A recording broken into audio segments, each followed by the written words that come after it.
ఎవరైతే భారతీయులను చంపారో వాళ్ళని వదిలిపెట్టకూడదని నిర్ణయం తీసుకుని మనం కూడా ఈరోజు మన ఆర్మీ సోదరులు దాడులు చేస్తున్నాం. సో ఇక్కడ మిమ్మల్ని అందరినీ ఒక విషయం కోరాలనుకుంటున్నాం. మన జవాన్లకి మనం అండగా నిలబడాలి. వాళ్ళ ప్రాణాలు లెక్క చేయకుండా మన రక్షణ కోసం వాళ్ళు పోరాడుతున్నారు. ఇది ఇంకా కొన్ని రోజులు, కొన్ని నెలల పాటు కూడా ముందరికి వెళ్ళొచ్చు.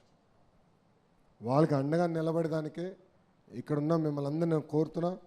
నుంచుని పిడికలు బిగించి చేతులు పైకెత్తి వందే మాత్రం, నేను వందే అని చెప్తాను, మాత్రం అని మీరు 3 సార్లు చెప్పాల్సిందిగా మిమ్మల్ని అందరినీ కోరుకుంటున్నాం. వందే మాతరం, వందే మాతరం, వందే మాతరం. మరెన్నో వీడియోలు కోసం మా ఛానల్ ని సబ్స్క్రైబ్ చేసుకోండి. పక్కనే ఉన్న బెల్ ఐకాన్ ని నొక్కండి. లైక్ చేయండి, షేర్ చేయండి.